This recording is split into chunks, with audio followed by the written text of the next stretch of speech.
Abra sua Bíblia no Salmo 83. Vou trabalhar com a igreja hoje do 1 ao 8. Salmo 83, de 1 a 8. Diz assim: Ó Deus, não te cales, nem te emudeças, nem fiques inativo, ó Deus. Os teus inimigos se alvoroçam, e os que te odeiam levantam a cabeça. Tramam astutamente contra o teu povo, e conspiram contra os teus protegidos. Dizem: vinde, risquemo-los de entre as nações, e não haja mais memória do nome de Israel. Pois tramam concordemente e firmam aliança contra ti. As tendas de Edom e os ismaelitas, Moabe e os agarenos, Gebal, Amon e Amaleque, a Filístia como seus habitantes de Tiro. Também a Síria se alia com eles e se constitui em braço forte aos filhos de Ló. Até aqui. O nosso salmo, ele é um salmo que vai mostrar uma coalizão, ou seja, uma aliança. Nós temos vários exércitos se unindo com um objetivo comum, que é exterminar Israel. E talvez, por que não dizer, apagar o próprio nome de Israel na história, ou da história. O que não fica muito claro pelo Salmo é se nós temos aqui exércitos que representam todas as nações, ou se nós temos mercenários daquelas nações.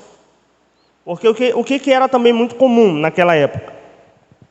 Quando determinado exército de determinada nação ia para a guerra, eles contratavam mercenários, contratavam soldados de outras nações. Então, o acordo era basicamente o seguinte: olha, nós vamos guerrear em tal local e queremos contratar vocês para ajudar o nosso exército. Quanto é que vocês querem? Olha, nós cobramos tanto, cobramos o alimento e cobramos também uma certa quantia daquilo que vocês saquearem. Porque se vocês perceberam, nós temos aí várias nações se alinhando contra Israel. Independente se nós temos exércitos ou se são mercenários, o certo é que nós temos aqui uma aliança que ela é multinacional para atacar Israel. Então, o Salmo, ele vai descrever um momento marcante para a história de Israel, um momento de crise. Nós temos Israel sendo atacada por inúmeros exércitos. Repito, poderiam ser a união de alguns mercenários ou exércitos realmente nacionais. Em todo caso, mercenário ou não, o foco não é apresentar isso. O foco é apresentar uma união de diversos exércitos para cumprir um propósito ou um bem comum, que é exatamente exterminar Israel. Então o Salmo, ele descreve um momento de crise, um momento de grande aflição que o povo de Israel estava vivendo por conta desta coalizão inimiga. E é olhando para o nosso Salmo e pensando no nosso Salmo que eu quero refletir com os meus irmãos hoje à noite, confiança em Deus em tempo de crise. Vou repetir, confiança em Deus em tempo de crise. Nosso primeiro versículo, versículo de número 1, ele apresenta algo que deve chamar a nossa atenção. É um momento, digamos que de duplo sentimento que o salmista está vivendo. Ele sabe que os exércitos estão aliados contra Israel. Então, isso automaticamente traz inquietação. Mas atrelado à inquietação, tem a confiança em Deus. Por isso, quando eu penso e olho para o versículo de número 1, eu quero refletir com os meus irmãos esta ideia: inquietação e confiança. dentro dessa esfera maior que é a confiança em Deus em um momento de crise. Pastor, mas como o senhor consegue perceber pelo versículo de número 1, este duplo sentimento que o salmista está vivendo?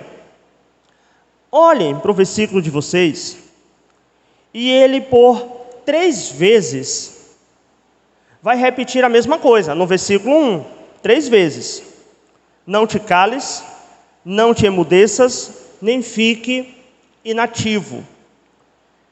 Essas 3 expressões no hebraico, ainda que sejam palavras diferentes, mas elas basicamente significam a mesma coisa, que seria, numa tradução um pouco mais livre, seria a ideia de não fique calmo, Deus. Não fique calmo, ou, se você preferir, não fique em silêncio. Então percebam, no primeiro versículo, que narra uma coalizão para invadir Israel, o autor do salmo, ele por 3 vezes diz: Deus, não fique calmo. Deus, não fique calmo. Deus, não fique calmo. Quando ele expressa isso por 3 vezes, sem sombra de dúvida, pode significar a urgência, a pressa que ele está pedindo em súplica para que Deus o liberte, mas ao mesmo tempo reflete a inquietação do coração dele, porque o que é inquietude para ele, na ação soberana de Deus, está tudo dentro do seu plano. Vou citar um exemplo para facilitar para os irmãos.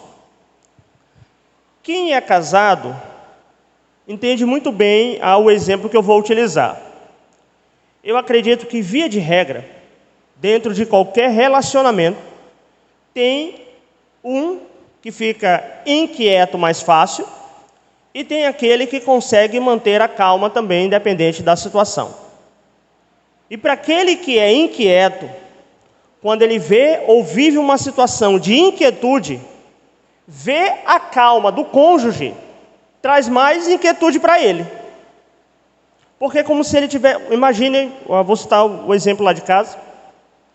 Imaginem que eu numa inquietude e minha esposa dentro da tranquilidade. Aí pensa então eu chegando para ela e dizendo assim: tu não vai fazer nada, mulher, tu não está vendo a situação, tu vai ficar indiferente. E ela dizendo: calma. E sempre que ela diz calma, me traz mais inquietude, me deixa mais preocupado.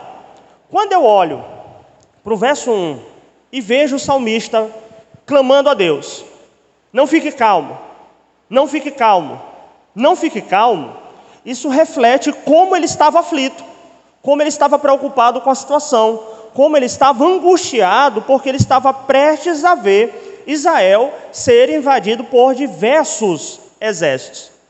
Só que aí, nós temos algo no próprio verso que marca o início do verso e o final do verso.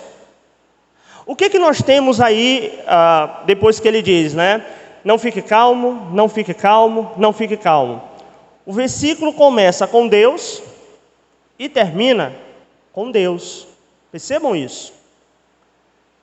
E o início do versículo e o final do versículo, ele utiliza 2 palavras diferentes para se referir a Deus. Enquanto nas nossas versões tem, ó Deus, não fique, lá no final tem a palavra Deus, no português é a mesma palavra. No hebraico é diferente. O primeiro Deus, ou a primeira palavra, a primeira expressão que ele utiliza no hebraico para Deus, ele usa o plural hebraico. A expressão então que ele utiliza é Elohim. E a última que ele utiliza é o singular hebraico, que é El.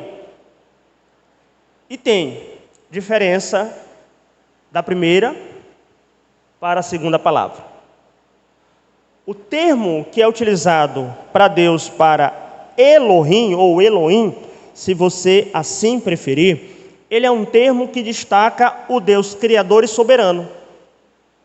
Enquanto a palavra El, que é a última palavra que ele usa no singular, é uma expressão, uma palavra que geralmente faz referência à justiça de Deus, ou Deus como juiz. Então notem, ele começa dizendo,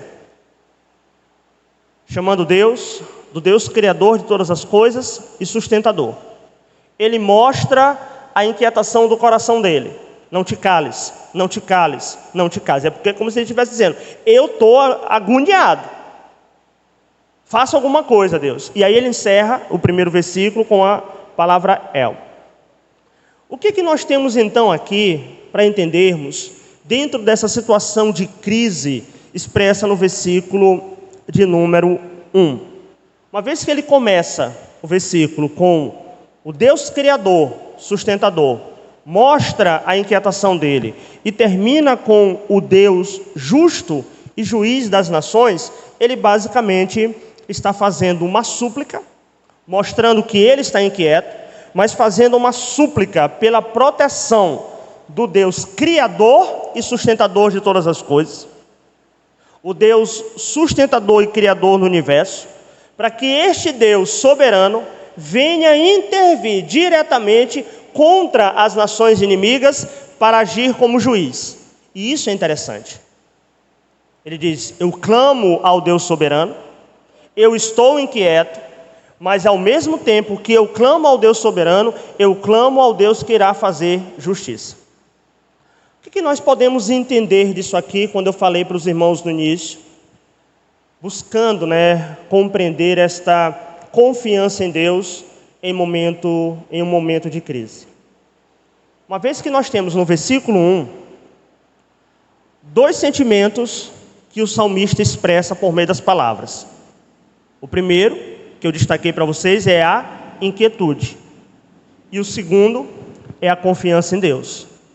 Porque ele confia que o Deus Criador de todas as coisas vai fazer justiça. Igreja, eu sei que existe uma teologia, um movimento teológico, que tenta robotizar os crentes. O que esta teologia tenta robotizar os crentes? Olha, se você sentir medo, você está em pecado. Olha, se você sentir preocupação, você está em pecado. Mas será que é realmente isso que a Bíblia externa? Será que em algum momento nós temos na Bíblia que se eu sinto preocupação pela saúde do meu filho, eu estou em pecado? A Bíblia não externa isso. Será que se eu viver um momento de crise, independente da área, e aquilo traz preocupação e temor para o meu coração, eu estou em pecado? Não. A Bíblia não mostra isso. Tanto é que o primeiro versículo ele diz, não fique calados, não fique calado, porque eu estou apreensivo. Mas atrelado a isso, tem a confiança dele em Deus, o Deus Criador e o Deus Juiz. Não é assim que nós fazemos, igreja? Em tempos de crise? Como é que nós agimos em momentos de crise? Nós oramos ao nosso Senhor, confiando que Ele é o Deus soberano, confiando que Ele dá o livramento, confiando que Ele vai conduzir a situação, mas atrelado a isso tem o nosso sentimento de preocupação, porque nós somos seres humanos. Aqui ninguém é máquina, ninguém é robô. Deus não nos criou como pedras. Ah, mas se eu chorar eu vou estar em pecado? Não, não é pecado. Pastor, se eu pedir oração no grupo da igreja e dizer que eu estou preocupado com a saúde, não está, igreja. Agora é claro, sem sombra de dúvida, que este temor, esta preocupação, esta inquietude, ela não pode silenciar a nossa fé e confiança em Deus. Isso é fato. O salmista está vivendo isso. Ele está vendo exércitos rivais se acampando para exterminar Israel. Será que naquela situação ele soltaria rojões? Opa, beleza, agora vamos, todo mundo morrer, oh, que legal. Muito pelo contrário, ele diz, eu estou preocupado, eu estou com medo, Senhor, faça alguma coisa, venha intervir, mas atrelado ao meu medo, tem a minha confiança que o Senhor governa todas as coisas. Em tempos de crise, tempos de dificuldade, em qualquer setor, em qualquer área da crise ou da dificuldade, igreja, não tenha vergonha. Não tenha vergonha de prantear por aquilo. Não precisa ter vergonha. Não tenha medo e achar que isso é falta de fé na sua vida. O que vai evidenciar a falta de fé é quando você deixa de confiar em Deus. Aí é diferente. O salmista viveu isso. Será que quando você leva um neto para um hospital, um filho para um hospital, um parente para um hospital, você que vive uma crise no casamento, uma crise com os filhos, isso não traz inquietude para o coração? Traz. As noites se tornam mais pesadas. Traz, e como traz dificuldade. Mas o que nós fazemos? Oramos a Deus. O que é isso?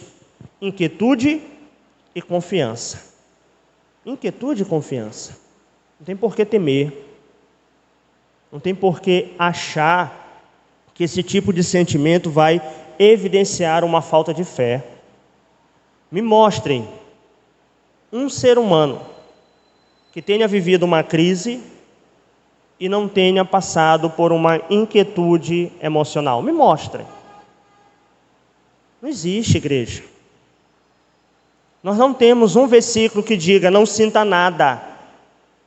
Não temos esse versículo. Muito pelo contrário, nós temos vários salmos. O salmista expressando como a situação está tão difícil para ele, que a carne dele dói, que os ossos dele doem. Mas ao mesmo tempo, ele expressando o sentimento dele de inquietude, ele expressa o sentimento de confiança em Deus. Ele diz, meu coração está turbulento, mas eu sei que acima do meu coração turbulento tem o Deus Criador e o juiz de todas as coisas. Inquietude e confiança. É o que nós vivemos, igreja. É o que nós vivemos. Quando o salário atrasa, é o que nós vivemos. Quando não conseguimos ver, talvez, uma provisão alimentar para aquele dia ou para aquela semana, isso traz inquietude. Mas o que nós fazemos atrelado a essa inquietude? Nós recorremos a Deus em confiança e em fé, porque sabemos que Ele vai prover de acordo com a sua vontade. E isso sim, é viver de maneira humana. É viver de maneira humana, é viver de maneira normal e natural. Então, como podemos trabalhar a nossa confiança em Deus em tempos de crise? Precisamos entender que a inquietude do coração ela vai surgir.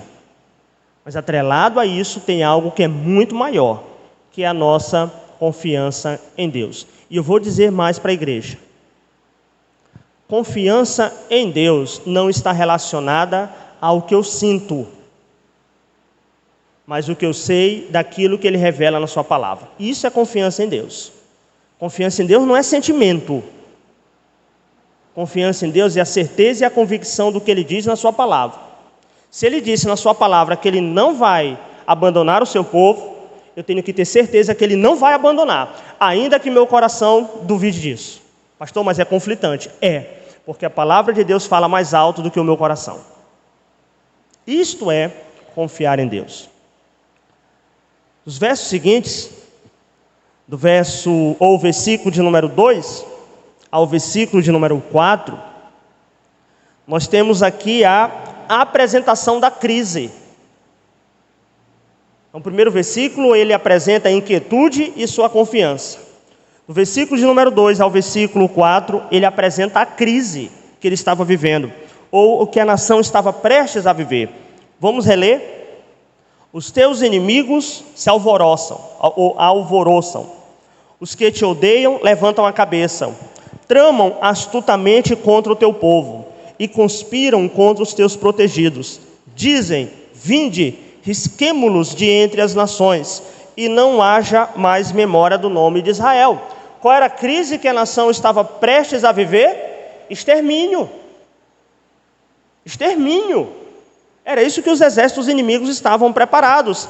A palavra aqui, alvoroçar, meus irmãos, ela é curiosa, porque é a palavra utilizada para rosnar, como se fosse um animal feroz, um animal bravo, rosnando, emitindo um barulho, próximo ou perto de realizar o ataque. O salmista diz, sabe o que eu vejo, Senhor? Os teus inimigos rosnando como feras, rosnando como animais, ao ponto de querer dar o bote, querer fazer o ataque, agir realmente como um predador feroz. Mas eles não fazem somente isso, eles ainda fazem o quê? Levantam a cabeça, eles te odeiam que eles levantam a cabeça.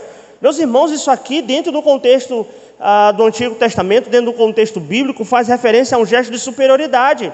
É como se os inimigos de Deus, os inimigos do povo de Israel, os inimigos do povo do Senhor, rosnando como feras, não tivessem nenhum temor de Deus. O salmista diz: Deus, eles não te temem, a tal ponto que eles estão tentando te olhar de cima para baixo, eles estão com a cabeça erguida, eles estão demonstrando um gesto de superioridade. Eles estão querendo mostrar, Deus, que não temem o teu nome, não temem o Senhor, não ligam para a tua promessa, não ligam para absolutamente nada do que o Senhor tem feito ao longo da história. O salmista diz: Senhor, a crise que nós estamos vivendo, estamos à beira de um extermínio. Essa é a crise.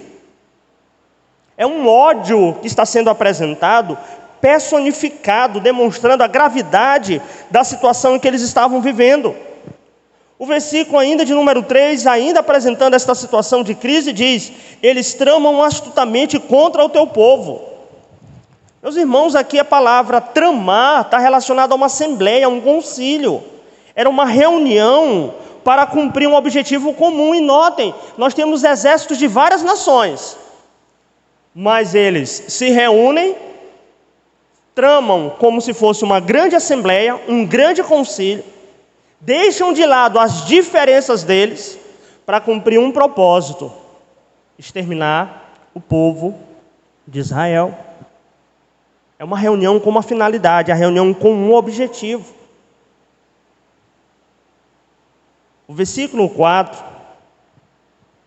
apresentando ainda esta situação de crise, o versículo 4 diz: dizem, vinde, risquemo-los de entre as nações, e não haja mais memória do nome de Israel. A palavra dizem é uma palavra relacionada à motivação, à intenção. Então é um versículo que começa revelando a intenção das nações inimigas. Qual a intenção das nações inimigas aqui no Salmo? Vinde. Vinde é um convite. É a ideia das nações estarem de braços abertos, deixando as diferenças de lado, para cumprirem um abraço de acordo para o que, pastor? Risquemo-los de entre as nações, e não haja mais memória do nome de Israel. Sabe o que era riscar? Risquemo-los de entre as nações. No contexto do Antigo Testamento, queridos, existia a ideia de serem feitos registros, das pessoas que nasceram, como se fosse uma espécie de cartório, para manter um controle. Então eles faziam ali uma forma de registro, e à medida que alguém morresse ou em batalha, alguma coisa do tipo, eles tiravam o nome da pessoa desse registro. Então tirar o nome do registro era a ideia de assim: olha, morreu, acabou, não tem mais memória, ele não será mais lembrado, a história dele foi apagada.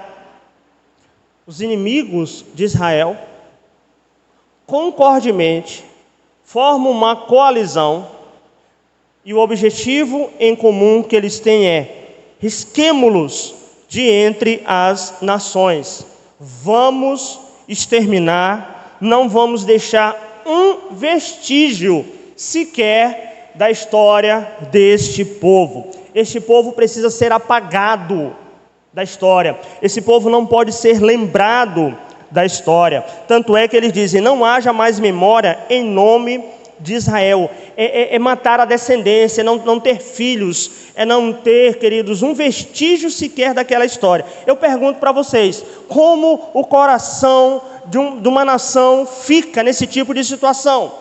Inúmeros exércitos formando uma coalizão, formando uma aliança, deixando as diferenças de lado, com um objetivo comum: vamos exterminar todos. Não vamos levar prisioneiros, não vamos levar crianças, vamos riscar o nome deles do livro da existência, vamos destruir os seus prédios, vamos destruir os seus altares, não vamos levar refém, não vamos levar escravo, é apagado da história. Como poderia ficar um coração de um cidadão nesse tipo de crise? Temeroso.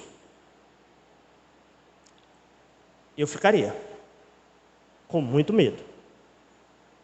A afronta inimiga ou dos exércitos inimigos é tão forte e tão séria, porque tem uma informação no versículo de número 4 que às vezes nós não atentamos para ela. Eles estão querendo apagar da história o povo de Israel. Eles estão querendo apagar da história, querido, sabe o quê? A promessa de Deus feita a Abraão. Qual foi a promessa de Deus feita a Abraão? De ti será feita uma grande nação, de tal maneira que não pode ser contada. É o meu povo escolhido, é o meu povo eleito. O que nós temos no versículo de número 4? A nação ou nações inimigas do povo de Deus para apagar a promessa estabelecida por Deus e, digo mais, riscar qualquer tipo de possibilidade para que o Messias viesse. Então não é, igreja, somente um ataque humano. Não é somente um ataque de guerra meramente humana. É algo muito maior. E quando nós estudamos a história de Israel, é o que constantemente nós percebemos. Inclusive no livro de Apocalipse. O que o grande dragão fez? Se colocou diante da mulher, a igreja, para devorar o filho da mulher, para devorar o Cristo, para exterminar, para apagar, para acabar. O povo diz, está complicado. É ação inimiga de uma afronta direta para apagar da história o povo de Deus. Como ficaria este coração? Como ficaria o seu coração dentro desta situação de crise? Medo, preocupação, temor, angústia, talvez até pensando em fugir do Brasil para outro local, para tentar escapar com vida. Mas eu tenho algo para dizer para a igreja. Ainda que Satanás junte todos os demônios e ataque o povo de Deus, as portas do inferno nunca, jamais prevalecerão contra a igreja. Ainda que todas as nações do mundo se coloquem contra o povo do Senhor, eles não terão sucesso, porque quem estabeleceu a aliança, o pacto, foi Deus, o próprio Senhor. Ele é com seu povo. Ele pode até matar um cristão, mas a verdade de Deus não irá morrer. Acho que vocês conhecem, devem conhecer, dentro da mitologia grega, a figura de um monstro que era utilizado, se não me falha a memória, é a mitologia grega, se eu estiver errado, depois alguém me corrija. A Hidra, né, que até o Hércules, se não me falha a memória, isso dentro da mitologia, né, ele vai lutar com a Hidra. A Hidra é um animal mitológico, ele não existe, por favor, que sempre que uma cabeça é cortada, nasce outra. E se eventualmente cortar aquelas duas cabeças, nasceria 4. Permitam pegar emprestada esta imagem. Ainda que um santo, um servo do Senhor, seja martirizado, Deus levantará 2. Se 2 forem martirizados, Deus levantará 4. Se uma igreja for martirizada, Deus levantará um povo para anunciar a sua palavra, porque quem fez a promessa foi Deus. E o povo estava preocupado. O povo estava aflito, angustiado. Inevitavelmente, isso acontece. É a crise. Ainda que a nossa crise, ou a crise que venhamos a viver, não seja a mesma crise externada pelo salmista, mas entendam, Deus é conosco. Ele é conosco. É uma crise familiar, Deus é com você. É um problema com os filhos, Deus é com você. É um problema de saúde, Deus é com você. Ele está com você, Ele está com sua igreja. Tranquilizemos o coração, independente da situação. Então, versículo de número 1, nós temos a inquietude e a confiança. Do versículo 2 ao 4, nós temos a apresentação da crise. Agora, do 5 ao 8, queridos, nós temos aqui a dimensão da crise, a potencialização da crise.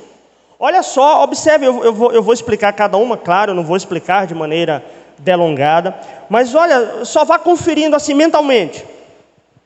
Pois tramam concordemente e firmam aliança contra ti. Quem que estava fazendo aliança contra o povo do Senhor? Edom, Ismael, Moabe, os agarenos, Gebal, Amon e Amaleque, Filístia, os habitantes de Tiro, a Síria e também os filhos de Ló. É gente. É muita gente. E como tem gente aqui contra o povo de Deus naquela situação. Permitam, como eu falei para vocês, eu não vou falar detalhadamente cada um, mas eu tentei pegar uma frase ou duas de cada povo aqui, de cada exército, para que venhamos entender um pouquinho.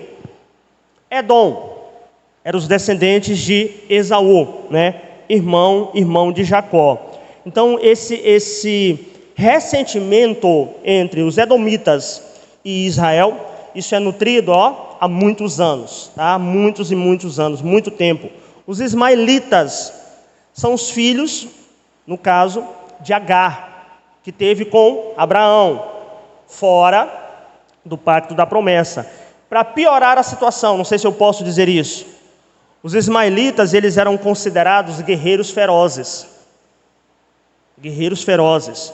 Nós temos Moabe, também os moabitas, que tiveram conflito desde a época de Moisés com o povo hebreu. Nós temos os agarenos, que são os descendentes de Agar, serva de Sara, mãe de Ismael.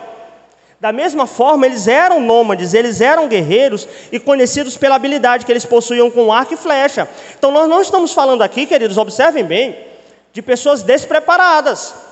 Nós estamos falando de guerreiros hábeis e violentos, se preparando para atacar Israel. Nós temos mais um aí que aparece por Gebal. Ele também se envolveu em conflitos com Israel há muito tempo. Amon, considerado pela tradição militar, era conhecido também por sua crueldade. Amaleque foi um dos primeiros inimigos de Israel, atacando Israel desde a época do Êxodo. Amaleque, para quem não sabe, ele era visto como símbolo de maldade e opressão, de crueldade, de ferocidade no campo de batalha. Os filisteus, considerado por sua forte tradição militar, também da mesma forma, mantendo o conflito contra Israel. Tiro, cidade riquíssima naquele contexto. Uma cidade rica, um povo forte, um povo influente, com uma forte frota marítima e um comércio próspero. Ou seja, eles poderiam manter uma guerra. Eles tinham dinheiro para manter uma guerra durando por muito tempo. Tinham poder aquisitivo. Então, os outros exércitos fortes na batalha, eles estão unidos. Juntam pessoas habilidosas na batalha, juntam mercenários. O povo de Tiro entra no meio basicamente para dizer, nós vamos também, mas nós vamos o quê? Bancar a guerra. O objetivo é exterminar mesmo. A Síria, considerado um dos, queridos, se não o império mais cruel e brutal naquele contexto. Era mais cruel e brutal, eles eram assim, destrutivos, eles brincavam com as técnicas de tortura, quando eles capturavam alguém. Eles brincavam de torturar, sorriam, faziam aposta. E aí bem no finalzinho diz que também tem o quê? Os filhos de Ló, né? Que é o versículo de número 8, que se associaram, braço forte, os filhos de Ló. Quem foram os filhos de Ló? A história de Ló, lá em Gênesis 19, do 36 ao 38, eu acredito que os irmãos conhecem. Ele fugindo, né, da cidade que foi destruída, as suas filhas o embebedam, e tem um relacionamento que não deveria ter, mas tiveram um relacionamento com o próprio pai, e cada uma teve um filho. Vieram os moabitas e os outros vieram os amonitas. Está lá em Gênesis 19, de 36 a 38. Querido, sabe o que é isso aqui? O dimensionamento da crise que Israel estava vivendo. Eles não iam lutar, ou combater, ou guerrear contra um exército. Vários exércitos. E quais as características desses soldados? Habilidades na guerra. Ou com arco, ou com flecha, ou com crueldade, ou até com poder aquisitivo para manter a guerra por muito tempo. Só que esta perseguição, ou esta crise que atinge Israel, ela também não é um marco isolado na história da igreja. Não é. Isso aqui não aconteceu só naquela situação, só naquele contexto. Roma perseguiu a igreja. Imperadores perseguiram a igreja. Nero, por exemplo, a famosa história, que Nero incendiou Roma. É claro que isso aqui não é literal, mas ele culpa quem de ter feito todo o caos em Roma? Os cristãos. Quem que passou a ser alvo de perseguição por conta da fala? Crentes foram mortos. Diocleciano também lançou leis, estabeleceu leis para que os seus oficiais destruíssem as igrejas. Nós temos perseguição a crentes, irmãos, ao longo dos anos. Bem aqui em 1994, nós temos a própria Ruanda, que causou um genocídio de crentes ao longo da história. Nós temos crentes ao longo da história, vivendo discriminação, vivendo violência, igrejas sendo atacadas, crentes sendo perseguidos, negação da liberdade religiosa em diversos países. Então esta crise vivida por Israel não é exclusividade, não foi exclusividade deles. Crentes ao longo da história sofrem perseguição. Pastor, mas aqui no Brasil nós não sofremos esse tipo de perseguição. Talvez esse tipo de perseguição não. A nossa perseguição é outra. Perseguição ideológica. É perseguição. E dói. E dói. Irmãos, eu sinceramente acredito que chegará um tempo que qualquer coisa que qualquer pastor fale em relação à pregação da palavra, ele corre um grande risco de ser encarcerado. Porque hoje em dia já não se pode falar uma opção de coisa. Não se pode mais anunciar a verdade. Não se pode mais falar da fé.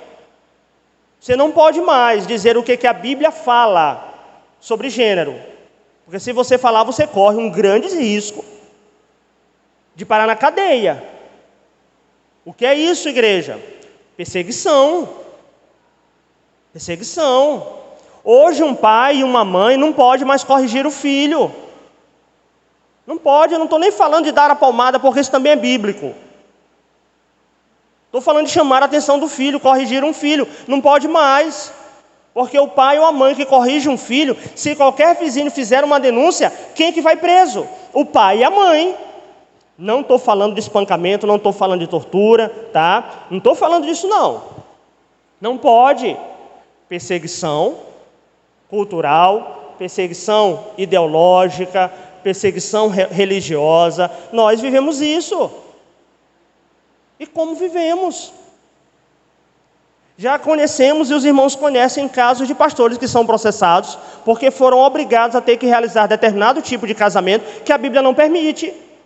E aí eles se negaram, estão respondendo o processo. Que é isso, igreja? Percebam como esse tipo de ataque é muito parecido. Como? Será que só eu que consigo ver a semelhança? Grupos diferentes, unidos em um propósito comum: exterminar o povo de Deus, ou fisicamente, ou por meio de ideologias. Mas é isso que acontece. Sim, igreja. Isso é uma crise que nós estamos vivendo. E eu já converso com a igreja há um certo tempo e tenho dito: eu não espero que vá melhorar. Eu não espero. Eu acredito que a tendência é piorar cada vez mais. Como eu vejo. Como eu acredito. Mas atrelado à crise sendo intensificada, tem a mensagem de esperança. Qual é a mensagem de esperança? Porque o que estamos vivendo é como se fosse o quê? As dores do parto. Está lá no sermão escatológico. Olha, tudo isso que vocês estão vendo é só o princípio das dores. Por que eu digo para os irmãos que é uma palavra de esperança? Porque é a associação ao princípio das dores, é a associação de uma mulher que está próxima e perto de dar à luz. Quem já deu à luz, né, quem de forma natural, não de forma por meio de cirurgia, e a minha esposa já disse isso. Ela chegou e disse: Adriano, antes de pegar o bebê no colo, é uma dor intensa, é muita dor, mas depois que o bebê vem, que eu peguei os meus filhos nos braços, não senti mais dor, a única coisa que eu consegui sentir foi alegria. É por isso que Cristo no sermão escatológico diz: o que nós estamos vivendo é só o quê? O princípio das dores. É aquele momento de contração, é aquele momento de dor, é aquele momento de choro, é aquele momento de desespero, é aquele momento de perseguição, é aquele momento de angústia. Mas chegará um momento em que o Filho do Homem virá com poder e glória entre as nuvens, e todo olho se dobrará perante esse Senhor. A dor vai passar, o choro vai passar, a angústia vai passar, a perseguição vai passar, meus irmãos. Só gozaremos agora de momentos felizes ao lado do Senhor. É a promessa do nosso Senhor para a igreja. Queridos, a Bíblia nos apresenta que o choro até pode durar uma noite, mas a alegria vem pela manhã. Eu não sei a crise que você está vivendo. Eu não sei a inquietação que brota no seu coração, na sua mente. Eu não sei o que tem feito você ficar acordado, pensando, suplicando a Deus, buscando orientação. Mas o que eu posso dizer para você, irmão, é que o Senhor, através da sua graça, nos conduzirá a campos verdejantes. O Salmo, ele continua, só que eu hoje vou parar aqui no versículo de número 8. Que Deus traga o conforto e o consolo ao coração de cada irmão. Descanse no Senhor, acalme a sua mente no Senhor. Se existe a necessidade de liberar o perdão para reatar os laços, libere o perdão. Se existe a necessidade de abraçar, abrace, sabendo que é o Senhor que conduz este momento. Se é uma situação de enfermidade, vamos buscar este amparo no Senhor. Se é uma situação de crise conjugal, vamos buscar a simplicidade, a humildade para resolver essa situação, para ouvir os cônjuges, ouvir um lado, ouvir o outro. Se é um problema com o filho, com os filhos, sentemos para conversar. Se é um problema com os pais, você que é filho, que está me ouvindo, que sabe, vá até o seu pai, reconheça o seu erro, chegue à sua mãe, reconheça esse erro, mas não leve esta crise, não leve este problema, não leve esta mágoa no coração, não leve. Que Deus Cristo nos ajude. Vamos orar. Maravilhoso, eterno Deus e Pai, obrigado pela Tua palavra, Senhor. Estamos aqui diante de um salmo que apresenta uma crise, apresenta uma dificuldade. mas ao mesmo tempo revela a maneira que devemos confiar no Senhor, a maneira que devemos buscar a resposta vinda do Senhor. Que o Senhor traga tranquilidade à mente, ao coração inquieto, Pai, dando orientação com base na Tua palavra, na certeza que todas as coisas cooperam para o bem daqueles que são amados por Ti, é que nós oramos. Em nome de Jesus, amém, Pai, amém e amém.